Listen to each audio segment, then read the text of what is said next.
Bonjour, je suis Claude Patry, médecin de famille, et je vous souhaite la bienvenue à cette capsule vidéo sur la maladie à cœur de Louis. La maladie à cœur de Louis, tout comme la maladie d'Alzheimer, est une maladie dégénérative du cerveau. Quoique moins fréquente que la maladie d'Alzheimer, elle compte pour environ 20% de l'ensemble des troubles neurocognitifs majeurs ou de la démence. Elle atteint la personne âgée, mais souvent elle commence vers l'âge de 60 ans. À l'aide de mes collègues, nous allons traiter de la maladie de façon globale. Je discuterai des principaux symptômes amenant le patient et son proche à consulter et vous expliquerai le cheminement qu'ils suivront jusqu'à l'annonce du diagnostic.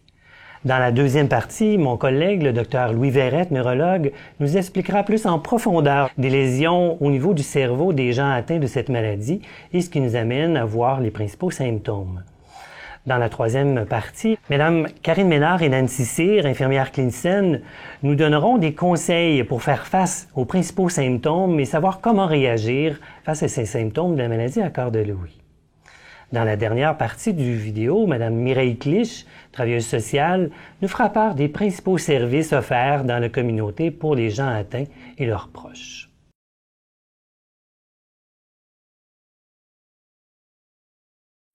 Avant de commencer, afin de bien se comprendre, nous devons définir certains termes, comme les fonctions cognitives, le trouble neurocognitif léger, le trouble neurocognitif majeur et la démence. Que sont les fonctions cognitives? Les fonctions cognitives, qu'on surnomme souvent les fonctions supérieures du cerveau, sont les principales fonctions intellectuelles de ce dernier. Les principales fonctions sont la mémoire, l'attention, le langage, les fonctions visuospatiales, c'est-à-dire la capacité de se situer dans l'espace, et les fonctions exécutives, c'est-à-dire les fonctions qui nous permettent de planifier, s'organiser, résoudre des problèmes et de prendre des décisions avec jugement. Un exemple serait de planifier l'épicerie, de faire la cuisine, de payer ses comptes et de préparer ses papiers pour l'impôt. Maintenant, qu'est-ce qu'un trouble cognitif léger? Le trouble cognitif léger est une atteinte d'une ou plusieurs fonctions cognitives, mais sans impact dans la vie de tous les jours du patient.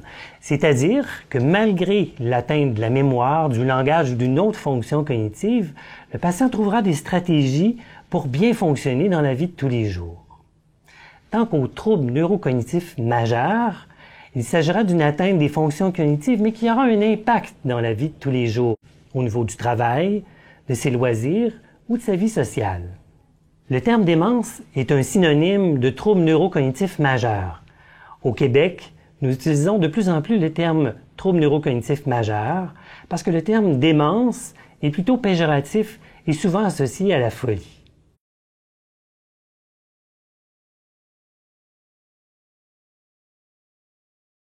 Qu'est-ce que la maladie à cœur de Louis? Quels sont les principaux symptômes et qu'est-ce qui amène le patient et son proche à consulter?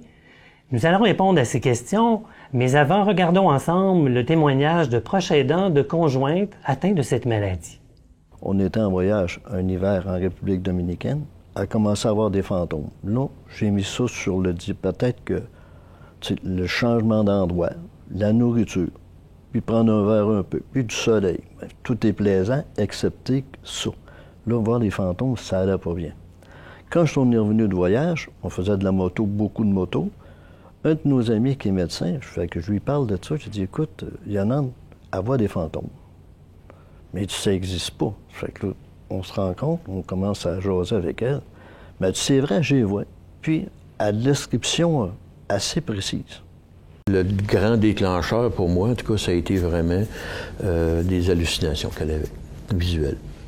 Et auditive aussi. Elle avait les deux. Là, elle me disait, Denis, il y a quelqu'un dans le sous-sol. Puis là, elle me réveillait dans lui. J'ai dit, il ne peut pas y avoir personne dans le sous-sol. Puis la première fois, je suis descendu. Deuxième fois, je suis encore descendu pour aller voir.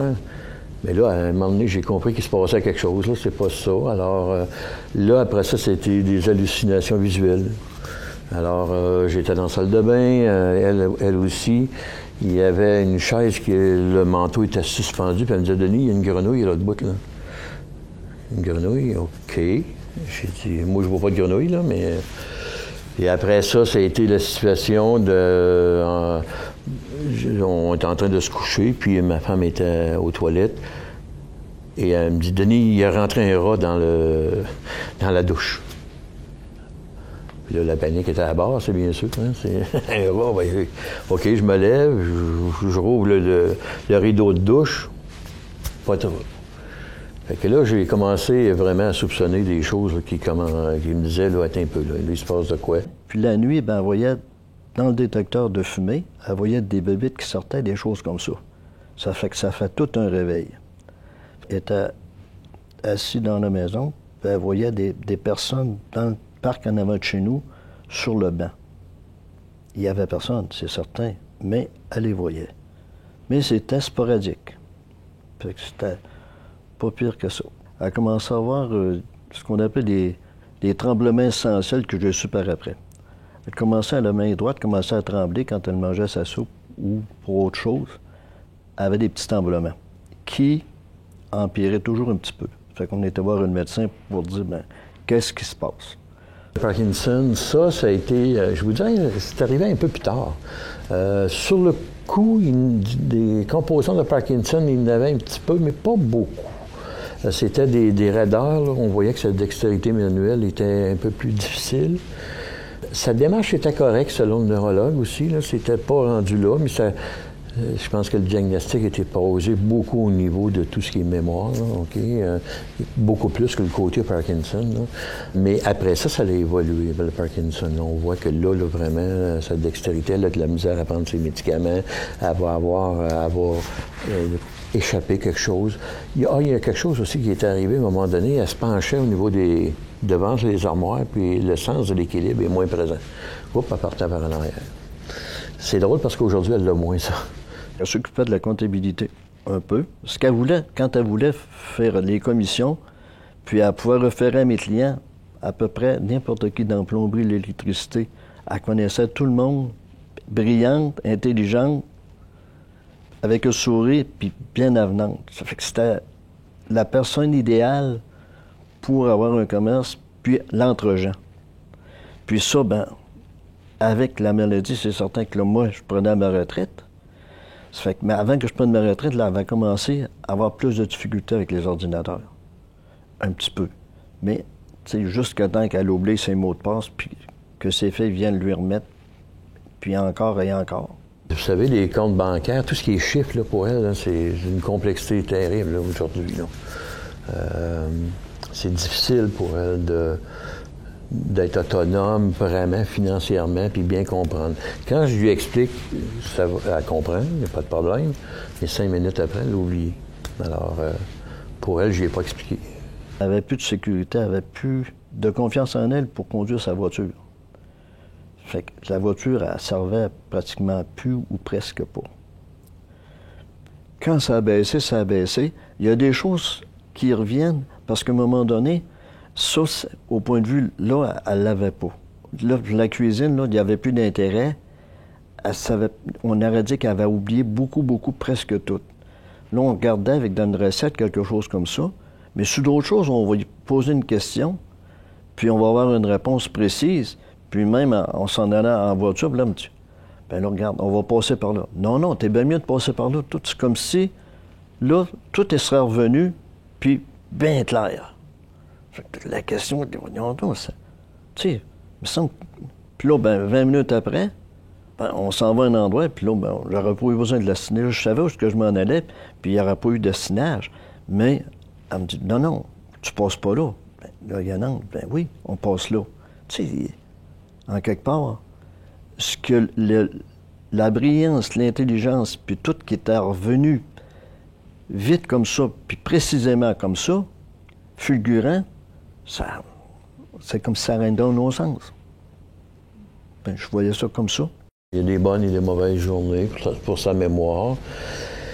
Puis les périodes qui ont une médication aussi, la médication est ajustée au fur et à mesure. Fait que plus elle arrive avec des médications fortes, c'est sûr que là, il y a vraiment des périodes où il y a des moins bonnes journées au niveau de la mémoire. Même, je vous dirais, jusqu'à des périodes de confusion assez importantes là, aussi. La maladie à cœur de Louis comporte plusieurs symptômes, mais des experts nous parlent souvent des symptômes les plus fréquemment rencontrés sous forme d'une triade. Ces triades sont les hallucinations visuelles détaillées, le parkinsonisme, c'est-à-dire des troubles de mouvement qui ressemblent à la maladie de Parkinson, et l'atteinte des fonctions cognitives qui est très fluctuante, avec une fluctuation également de l'état d'éveil du patient.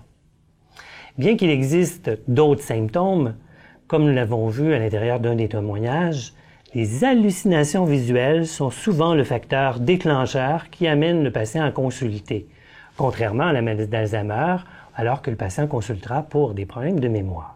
Dans la maladie à corps de Lewy, nous rencontrons des troubles cognitifs qui peuvent ressembler à la maladie d'Alzheimer, mais ils toucheront davantage l'attention et les troubles visuospatiaux, c'est-à-dire la capacité de s'orienter dans l'espace. Une fois chez le médecin de famille, comment se passe l'évaluation?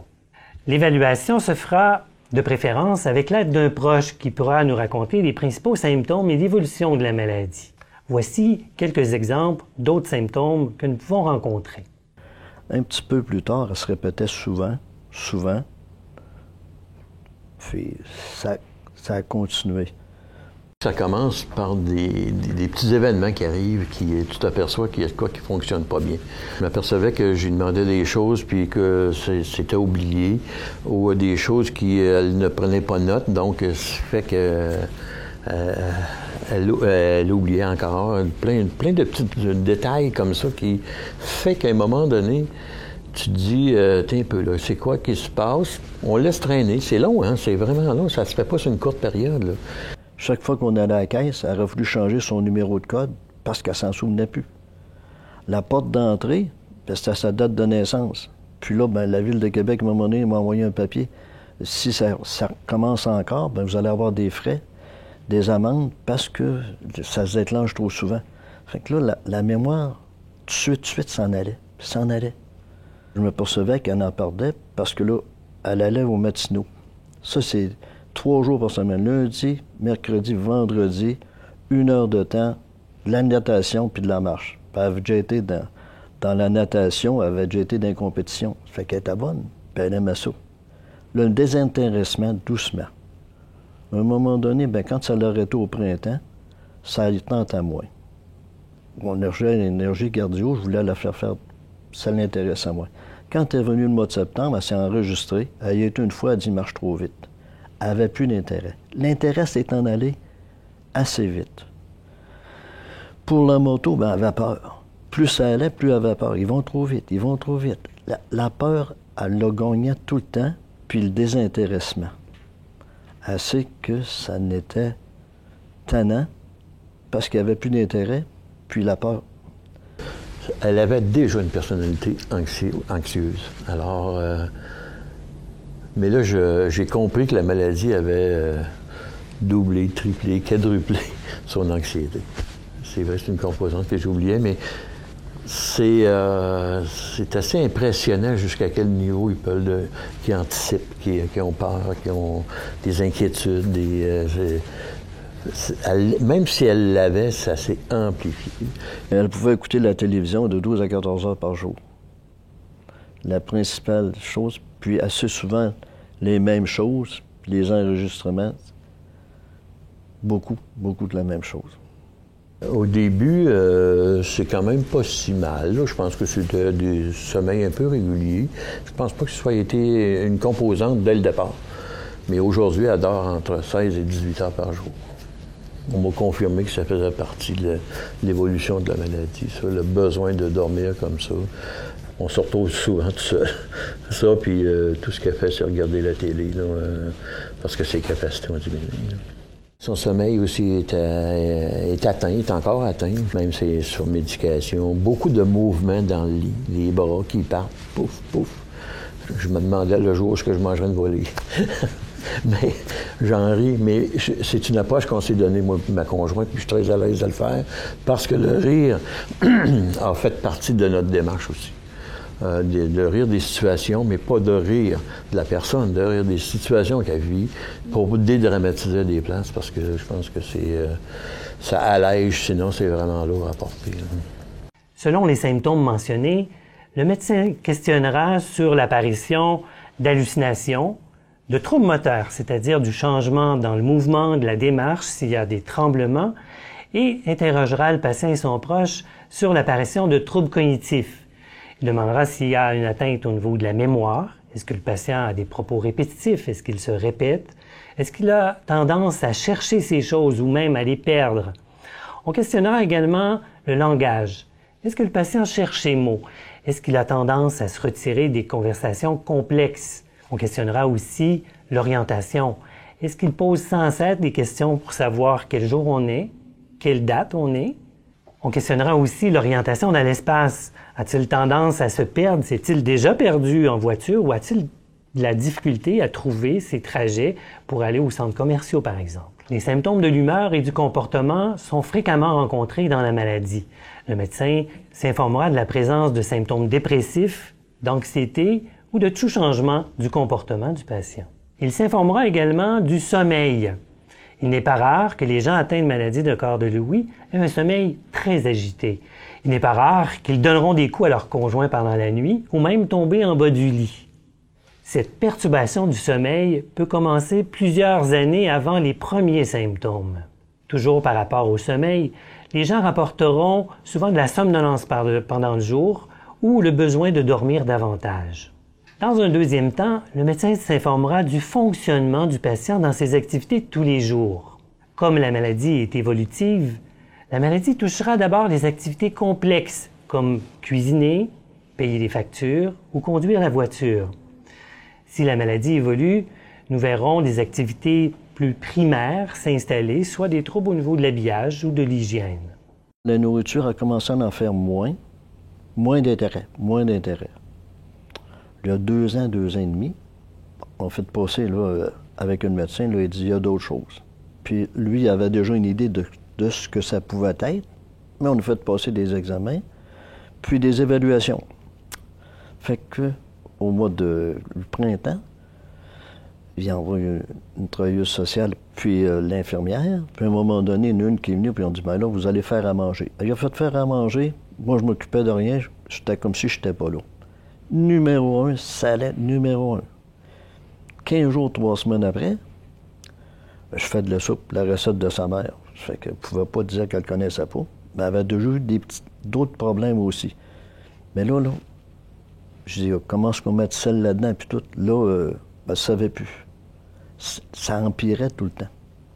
On la voyait, là, essayer de faire de la popote. Là, on voyait que ça venait plus lourd un petit peu là, au niveau de se rappeler d'une recette, de suivre une recette. Il y a des façons de faire qu'on s'est données par la suite là, pour qu'elle soit capable d'être plus fonctionnelle. Si on faisait pour faire cuire des patates, si j'épluchais les patates, je les mettais sur le feu. Je ne pouvais plus m'occuper parce qu'elle pouvait mettre le gaz, elle ne mettait pas le feu. Tu sais, là, c'était rendu de plus en plus dangereux. Cette évaluation pourra s'avérer difficile s'il n'y a pas de proche dans la vie du patient. À ce moment, le médecin pourra faire appel à un ou une ergothérapeute étant le professionnel désigné pour faire cette évaluation.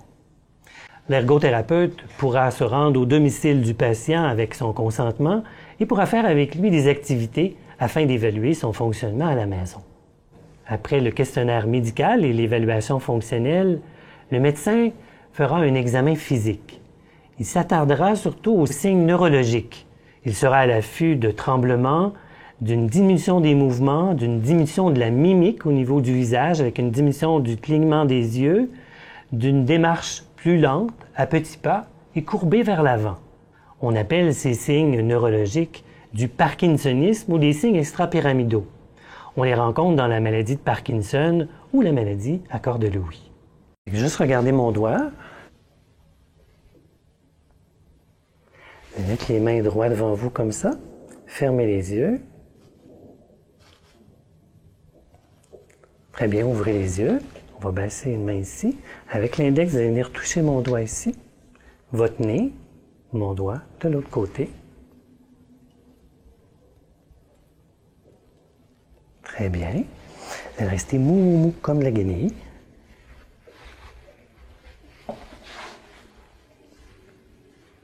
Parfait. Vous allez mettre vos mains comme ça.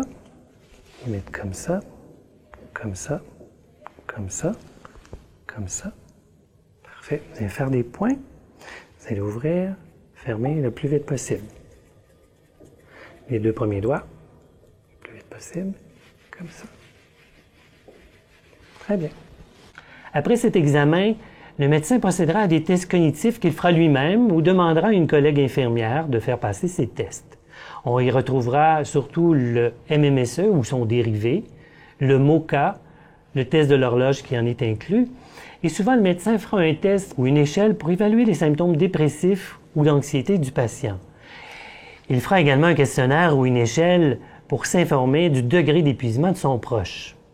En commençant par le premier chiffre et la première lettre, par exemple, on part du 1 au A, au 2, et je vais vous demander de faire la suite.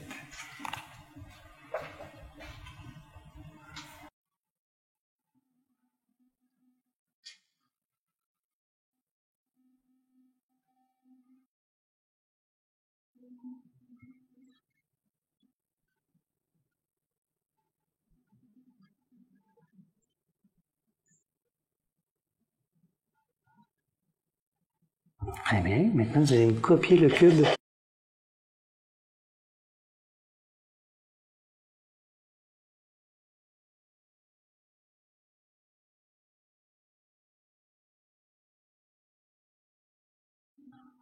Très bien. Maintenant, vous allez me dessiner une horloge dans le carré qui est ici.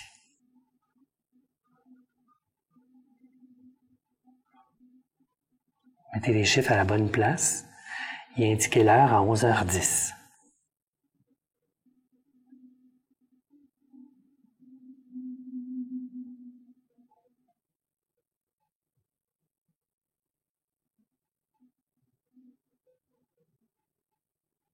On a dit 11h10. 11h10.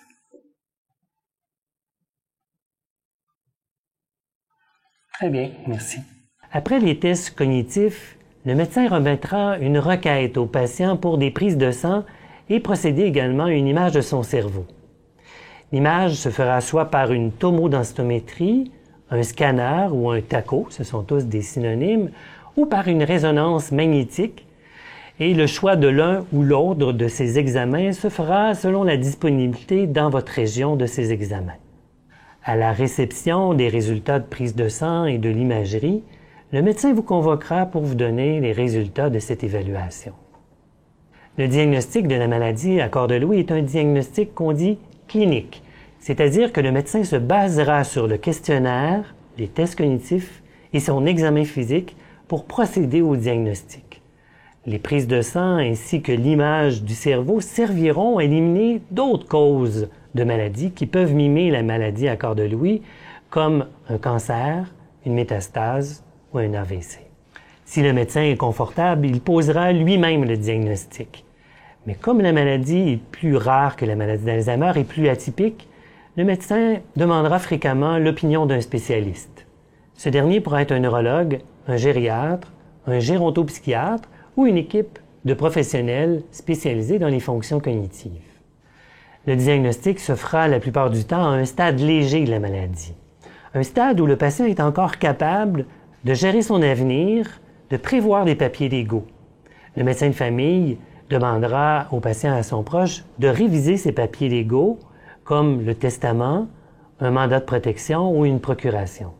Ce n'est pas parce qu'on pose un diagnostic d'un trouble neurocognitif ou d'une démence qu'un patient est automatiquement inapte à gérer ses biens ou sa personne ou prendre des décisions sur sa santé.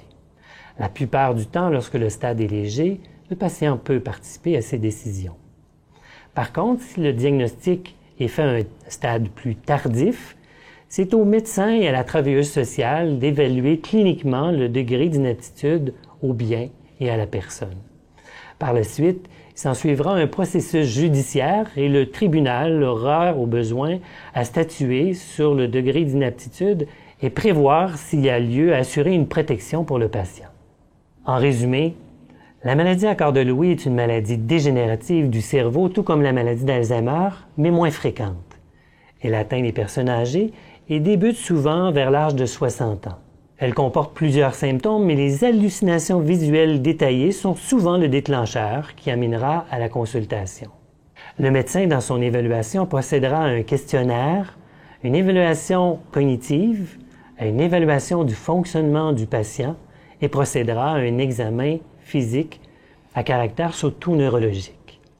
Il procédera également à des épreuves de laboratoire, soit des prises de sang et également une imagerie du cerveau afin d'éliminer les maladies qui peuvent mimer la maladie à cœur de Louis. Vous comprenez que cette évaluation peut être longue et demander plusieurs visites.